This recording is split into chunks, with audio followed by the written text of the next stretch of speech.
बिस्मिल्लाहिर्रहमानिर्रहीम। अस्सलाम वालेकुम नादरीन, आप यूट्यूब चैनल देख रहे हैं, मैं इमरान खान। नादरीन, जो अब तक की सिचुएशन है वो मैं आपके साथ शेयर कर देता हूँ। ये मुख्तसर वीलॉग है, लेकिन अब तक की अपडेट्स हैं वो मैं आपको बता देता हूँ कि अभी तक क्या हुआ। ये देखें, कुछ हमारे दोस्त ये कह रहे हैं कि जनाब ये तो बैकडोर चैनल पे कोई बातचीत भी हो रही है। देखिए, अगर हो भी रही है तो बातचीत से ही मसला हल होता है ना।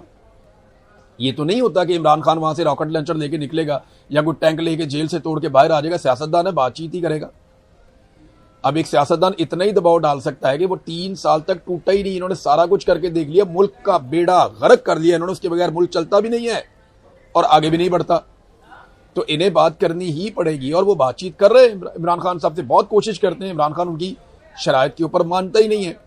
तो अब जो इस वक्त सूरत हाल है ना, वो ये नहीं है कि इमरान खान कोई डील करने जा रहा है। मुझे ऐसा लगता है कि निज़ाम अब मार मार के थक गया है और निज़ाम को अब रास्ता चाहिए। और मैंने कई मरतबा कहा कि इमरान खान ये रास्ता बनाकर दे सकता है। अभी जो मेरी इस पे एक और एनालिसिस है छोटा सा, मुझे लगता है कि हुकूमत ये प्रेशर इस्तेमाल करके पीपल्स पार्टी और PMLN से भी काम निकलवाएगी और इसी प्रेशर को इस्तेमाल करते हुए अदालत के जरिए से पाकिस्तान तहरीक इंसाफ को बाउंड करेगी कि वो अपना जो एहतजाज का आईनी हक है वो उसे सरेंडर कर दे। अब पाकिस्तान तहरीक इंसाफ क्या अपना एहतजाज का आईनी हक सिर्फ इसलिए सरेंडर कर देगी कि इमरान खान साहब को जेल की जगह एक अस्पताल में रखा जाए और उसी तरह से उनको कैद रखा जाए? क्या पाकिस्तान तहरीक इंसाफ ये अपना एहतजाज का जो आईनी हक है वो सरेंडर करेगी? और क्या अदालत उनसे ये गारंटियां मांगेगी कि आपने एहतजाज नहीं करना? भाई, अदालत ये कह सकती है कि आपने अस्पताल नहीं जाना, आप एहतजाज करें, जो आपका आईनी हक है। इन मामलात में अदालत को पढ़ना ही चाहिए। दूसरी तरफ पाकिस्तान तहरीक इंसाफ लगातार ये बात कर रही है कि कुछ भी करें, इमरान खान साहब का अस्पताल में शिफ्ट करके इलाज करवाया जाए। लेकिन अस्पताल में ना तो शिफ्ट किया जा रहा है, ना ही इलाज करवाया जा रहा है।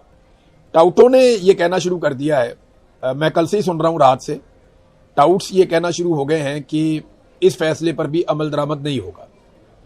जैसा कि एक और फैसले पर अमल दरामद नहीं हुआ था जब मखसूस नशस्तों के हवाले से सुप्रीम कोर्ट ऑफ पाकिस्तान ने एक फैसला दिया था कि ये खवातीन की मखसूस नशस्तें, अकलियतों की नशस्तें, ये पाकिस्तान तहरीक इंसाफ की हैं। तो तब टाउटों ने रात को बताया था कि जी ये नहीं होगा। तो टाउटों ने रात को अनाउंस कर दिया कि फैसले पे अमल दरामद नहीं होगा और फिर कई महीने तक उस फैसले पे अमल दरामद नहीं हुआ। बाद में नई अदालतें बनाई गई, उन नई अदालतों के जरिए से नया फैसला लिया गया और उस फैसले के अंदर मखसूस नशस्तें बांट दी गई माले गनीमत की तरह। और आपको पता है इसमें कादी फायदीसा का, ये जो अभी मुसर्रत हलाली एक जज रिटायर हुई हैं, उनका ये बहुत घटिया किरदार है इनका। इन्होंने मखसूस नशस्तें भी छीनी, बल्ले का निशान भी छीना, इन्होंने पाकिस्तानियों से उनका हर हक छीना है। काफ़ी जालिम लोग हैं, इनको जवाब तो देना पड़ेगा। तारीख में इनका नाम हमेशा कूड़ेदान में रहेगा और लोगों को उससे हमेशा बदबू आती रहेगी। बदबूदार किस्म के किरदार थे। जो इन्होंने किया वो कोई अदलिया करती नहीं है।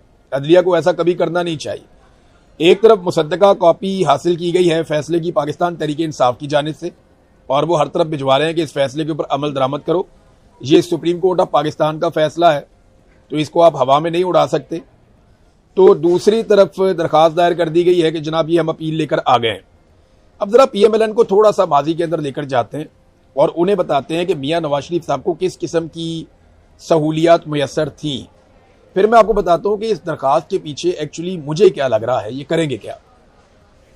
देखिए, नवाज शरीफ साहब इलेक्शन लड़ने के लिए पाकिस्तान आए और उन्हें यह बताया गया कि अगर आप जेल में होंगे ना तो PMLN को बहुत वोट पड़ेगा, बहुत जबरदस्त वोटिंग होगी। तो मियां साहब विक्टिम बनने के लिए इलेक्शन से चंद दिन पहले पाकिस्तान आते हैं और गिरफ्तार हो जाते हैं। और वो कहते हैं जी बेटी का हाथ पकड़ के आया। तो भाई, बेटी ने अपने नाम पे जायदादें लगवाई हुई थी और आप जवाब दे नहीं पाए। आपने जो मनी लॉन्ड्रिंग की उसकी रसीदें भी आप नहीं दे पाए। ये पैसा कहां से आया, कैसे बनाई आपने, ये प्रॉपर्टी आप नहीं बता पाए, लिहाजा फंस गए। तो मियां नवाज शरीफ साहब आए और जेल चले गए। उसके बाद मियां साहब 22 जनवरी 2019 को पंजाब कार्डियोलॉजी में दाखिल हुए। एक दिन वहां पे रहे। फिर 2 से लेके 7 फरवरी तक मियां साहब सर्विसेज अस्पताल में दाखिल रहे, 5 दिन वहां पे रहे। फिर 26 मार्च से लेकर 7 मई तक 42 दिन मियां साहब जाती उम्रा में रहे। फिर 21 अक्टूबर से लेकर 6 नवंबर तक 16 दिन मियां साहब रहे सर्विसेज अस्पताल में। फिर 6 से लेके 19 नवंबर तक मियां नवाज शरीफ साहब एक मरतबा फिर 13 दिन तक जाती उम्रा मेडिकल सिटी में रहे। फिर जाती उम्रा से मियां साहब 4 हफ्ते के लिए लंदन गए। अदालत से स्टाम्प पेपर पे गवाही दिलवा के, शहबाज शरीफ साहब की गारंटी दिलवा के, और 50 रुपए का स्टाम्प पेपर था। जाती उम्रा से लंदन गए, 4 हफ्ते की इजाजत मिली और 4 साल के बाद मियां साहब वापस आए। अगर इन 4 सालों को आप निकाल भी दें तो आप देखें मियां साहब को कितना प्रोटोकॉल और कितनी सहूलत दी गई कि 1 दिन, 5 दिन, 6 दिन हो गए, और 10 दिन, 16 दिन हो गए, और 42 दिन, ये हो गए जनाब 58 दिन, और उसके ऊपर 16 दिन अब और लगाएं तो ये 74 दिन हो गए, और इसके ऊपर 13 दिन और लगाएं 77, और उसके बाद ये लगभग 90 दिन मियां साहब जो हैं वो 3 महीने से ज्यादा ये टाइम बन जाता है।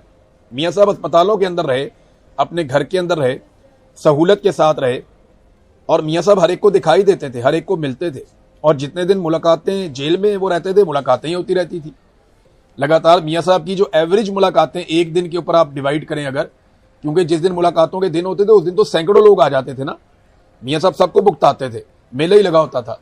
लेकिन अगर आप दिनों के ऊपर डिवाइड करेंगे कितने दिन वो कैद रहे और कितनी मुलाकातें हुई, तो टोटल 20 से 22 मुलाकातें फी दिन बनती थी। ये मैंने आपको कैलकुलेट करके बताया था।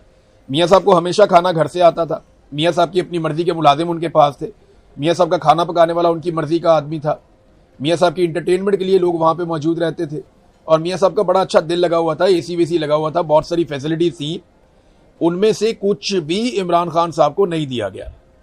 तो ये बात सबको अपने ज़हन में रखनी चाहिए। तो अब हुकूमत क्या इस मामले पे 2 हिस्सों में डिवाइड हो गई है, या वो विकेट के दोनों तरफ खेलना चाहती है, या कन्फ्यूजन का शिकार है, उसको समझ नहीं आ रही। पहले दरखास्त देख लेते हैं, दरखास्त में क्या कहा गया। नंबर 1 तो ये जो बात की गई बहुत अजीब बात है कि मेडिकल रिपोर्ट के मुताबिक इमरान खान साहब की सेहत मुसलसल गिर रही है, लेकिन कहीं भी ये नहीं साबित होता कि वो शदीद बिगड़ चुकी है। यानी एक तरफ कह रहे हैं कि उनकी सेहत खराब हो रही है, लेकिन ये साबित नहीं होता कि बहुत शदीद बिगड़ चुकी है और उनको अस्पताल लाना पड़ेगा। ये कहते हैं मेडिकल रिपोर्ट में ये नहीं है। एक तो ये उन्होंने कहा। फिर जो वफाकी हुकूमत की जानिब से अदालत में दरखास्त है उसमें यह भी है कि तिब्बी माहिरीन को बुलाएं और उनसे भी मशवरा करें। फिर इस दरखास्त में एक और बात यह है कि कैदी को शिफ्ट करने के लिए IG जेल खाना जात के अहकामात की पेशगी जो है ना वो वसूली ज़रूरी है, पहले से अहकामात पेशगी हासिल करना होंगे।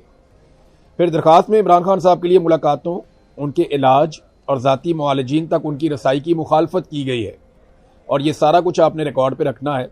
ये कौन कर रहा है?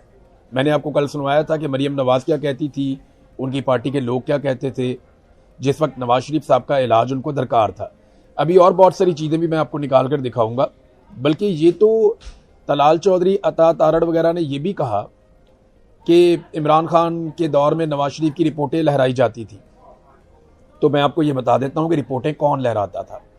हर 15 या 20 मिनट के बाद डॉक्टर अदनान और उनके अलावा मरियम औरंगज़ेब और दीगर कुछ और सियासतदान वो नवाज शरीफ की रिपोर्टें लेकर मैदान में आ जाते थे, और वो आकर लोगों को दिखाते थे कि ये देखो नवाज शरीफ की रिपोर्ट, ये देखो नवाज शरीफ की रिपोर्ट।